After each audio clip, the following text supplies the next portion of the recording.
Hello ভাই, hello, আমি ঢাকা থেকে বলছি ভাই। ভাই আপনাদের পাবনা থেকে একটা পাগল ছুটছে ভাই। ওরা ঢাকায় আয়া ভাই তোলপাল পালা যেতেছে ভাই।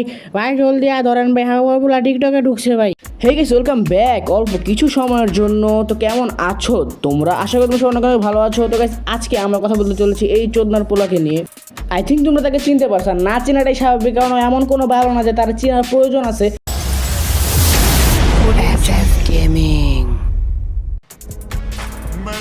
এখানে ওর যে লুকটা দেখতেছে এটা হচ্ছে ওর পার্ট টাইম লুক, আর ওর ফুল টাইম লুক হচ্ছে এইটা, যেটা তোমরা সকলেই জানো।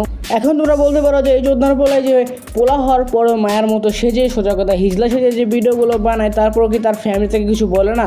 আই থিঙ্ক বলে না, কারণ তার ফ্যামিলিও তো তার মতোই। এখন তোমরা বলতে পারো যে তার ফ্যামিলিও তার মতো। আমি কি বোঝাতে চাচ্ছি, অ্যাকচুয়ালি তার এই লুকের পিছনে একটা ব্যাক স্টোরি আছে, যে ব্যাক স্টোরিটা আমি তোমাদেরকে এখন। আসলে হুমুন্দুল পুতের মায়া ছিল একজন হিজলা প্রস্টিটিউট, হ্যাঁ তার মাও হিজলাই ছিল, এবং তার বাপের কোনো ঠিক ঠিকানা নেই। আসলে হয়েছিল কি, একদিন তার বাপের কাছে অনেক টাকা কম পড়ে গিয়েছিল, কিন্তু সে তার যৌবন জ্বালা মেটানোর জন্য তার মায়ের কাছে গিয়েছিল কম টাকা দিয়ে। সেহেতু হিজলা কম টাকাই নেয়, এবং তার কাছে কম টাকা থাকার কারণে সে একটা পলিথিন কিনে নিয়ে গিয়েছিল, এবং ফ্লোতে সেই পলিথিনটা ফেটে যায় এবং দুর্ঘটনা ঘটে যায়, এবং তার জন্ম এই পৃথিবীতে হয়, আর আমাদেরকে এই কুত্তা মারা চেহারাটা দেখা লাগে।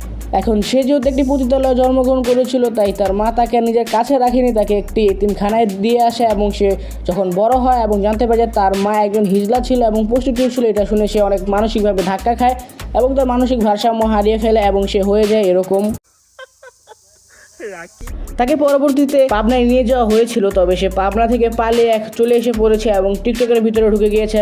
আর ওই টিকটকের মধ্যে তার মতো কিছু পাগল ছাগল রয়েছে যাদের ব্রেন মাথায় না পুটকিতে, তারা তাকে ফলো করে করে তার 1 মিলিয়ন ফলোয়ার্স করে ফেলেছে। আর আমার এখন 100 সাবস্ক্রাইবার্সই হয়নি। আফসোস, থাক, কী করার আছে। এই প্রতিবন্ধী মাদার চোখে এই সাবস্ক্রাইবার্স বাড়ে, আর আমাদের সাবস্ক্রাইবার্স তো বাড়েই না।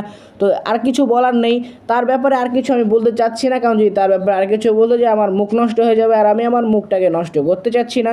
তো আশা করি ভিডিওটা ভালো লাগছে, আর ভিডিওটা ভালো লাগলে একটা লাইক করো এবং চ্যানেলটাকে সাবস্ক্রাইব করো। দেখা করছি পরবর্তী ভিডিওতে। বাই।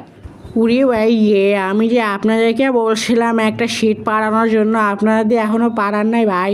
ভাই জলদি পাড়ান ভাই, নাহলে ভাই আমাদের এলাকার সকলের মাথার ব্রেন পুটকিতে চলে আসবো ভাই, ওই হিজলা মাথা চোতের মতো ভাই।